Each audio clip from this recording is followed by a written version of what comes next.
Être le président de la Russie n'est certainement pas le travail le plus sûr en ce moment, mais il ne l'a jamais vraiment été, comme Vladimir Poutine peut en témoigner après avoir survécu à 43 tentatives d'assassinat dans sa vie. Oui, le président actuel de la Russie n'a jamais été du genre à fuir le danger, mais il ne prend certainement pas sa sécurité à la légère. En conséquence, Poutine est aujourd'hui l'une des personnes les mieux protégées de la planète. Malgré cela, les tentatives d'assassinat à son encontre ne manquent pas, et survivre à ce nombre record d'attaques est un témoignage du professionnalisme et de la préparation de tous ceux impliqués dans la sécurité du président. Les tentatives d'assassinat sont devenues une sorte de tradition biannuelle pour Vladimir Poutine, c'est pourquoi sa sécurité et ses tactiques sont si bonnes. Après tout, ils ont reçu beaucoup d'entraînement dans des situations de la vie réelle. Heureusement pour le président, aucune de ces tentatives n'a pu terminer le travail. Cependant, quelques-unes d'entre elles ont été exécutées de manière très professionnelle. Poutine est devenu une cible de la mafia russe dès son accession à la présidence en 1999, car il s'attaquait au crime organisé et restait ferme dans sa détermination à l'éradiquer. Cependant, une tentative d'attentat à la voiture piégée élaborée a été déjouée, et les coupables ont été arrêtés et envoyés en prison. La même année, un groupe de militants prévoyait de l'assassiner lors de sa visite en Ouzbékistan, mais le complot a été découvert, conduisant à l'arrestation des conspirateurs avant qu'ils ne puissent nuire. En 2000, des rebelles tchétchènes ont prévu un assassinat lors de sa visite dans la province russe.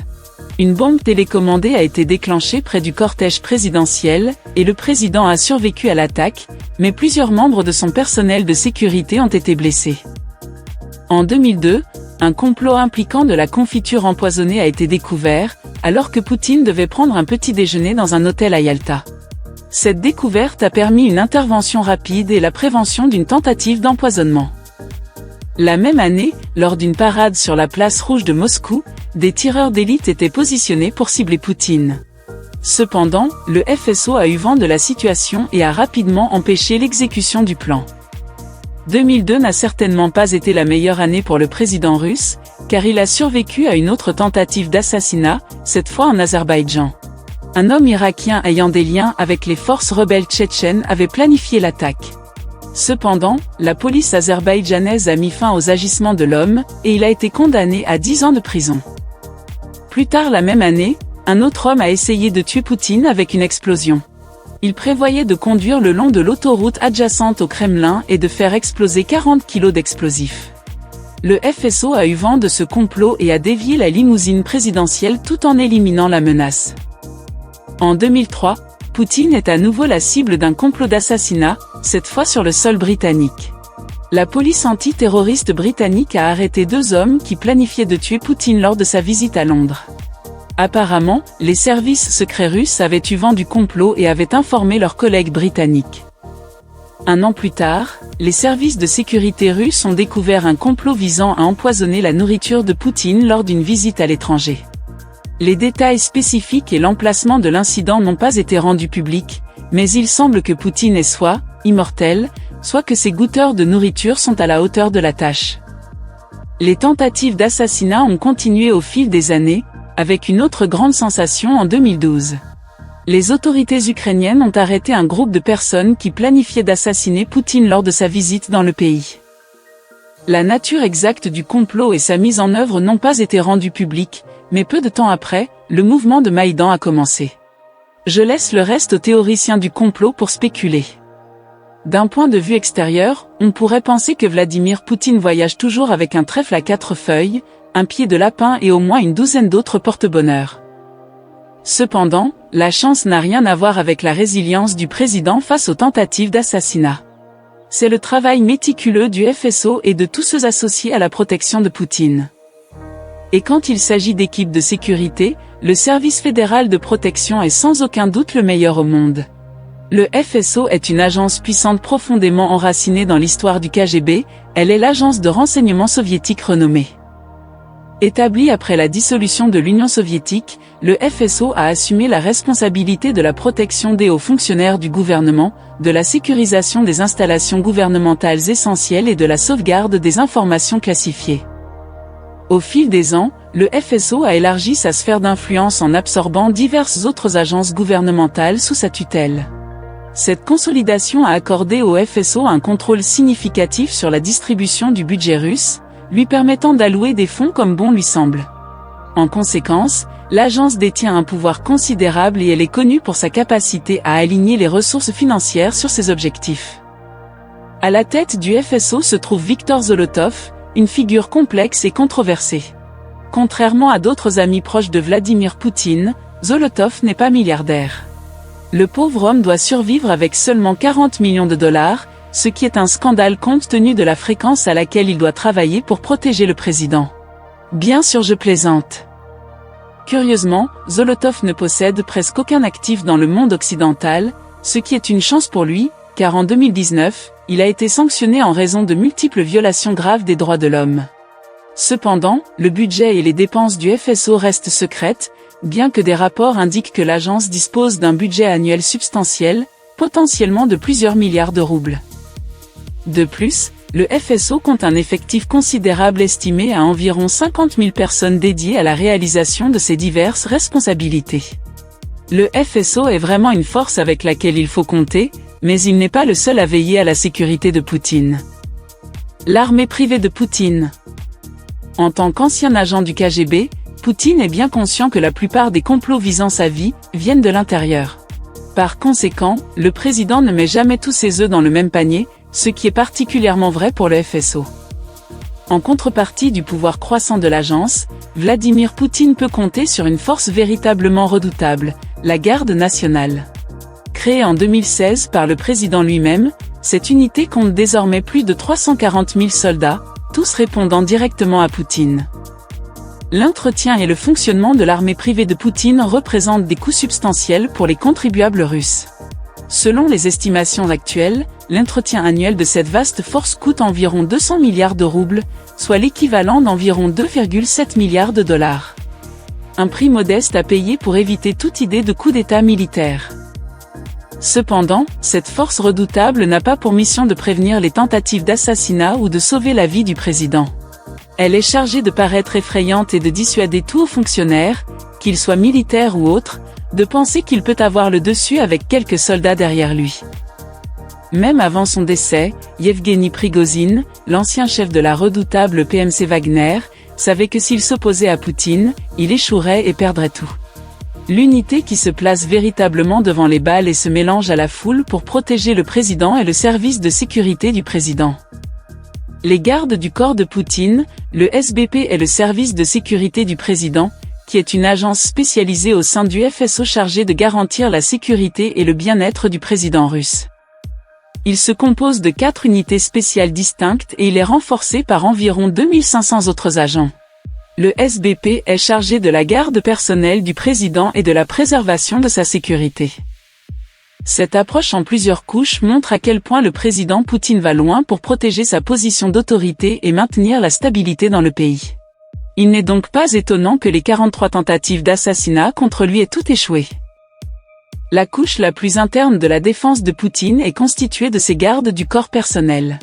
C'est la seule partie de toute sa force de défense que vous verrez sur le terrain, le reste opérant en coulisses, et le plus souvent, accomplissant leurs tâches bien avant que les gardes du corps ne soient nécessaires. Si ce détachement personnel doit intervenir, cela signifie que quelques 2500 personnes ont échoué dans leur travail. Soigneusement sélectionnés et largement formés, ces opérateurs d'élite s'efforcent d'être la meilleure unité de protection personnelle au monde. Contrairement à leurs homologues américains, qui se concentrent sur l'impuissance de l'assaillant, le SBP a un mandat plus meurtrier. Ils sont autorisés à éliminer toute personne qu'ils perçoivent comme une menace.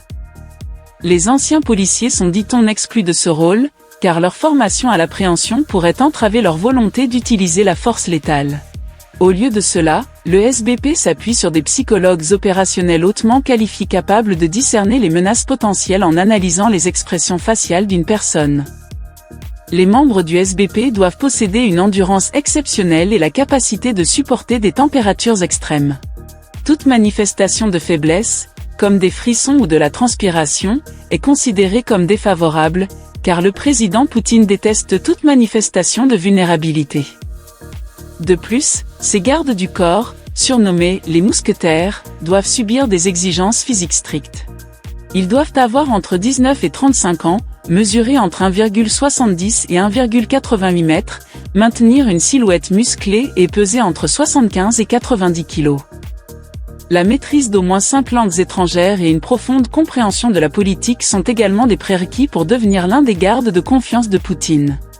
Vus aux côtés du président, les mousquetaires dégagent une présence imposante tout en portant des mallettes en cuir noir distinctives.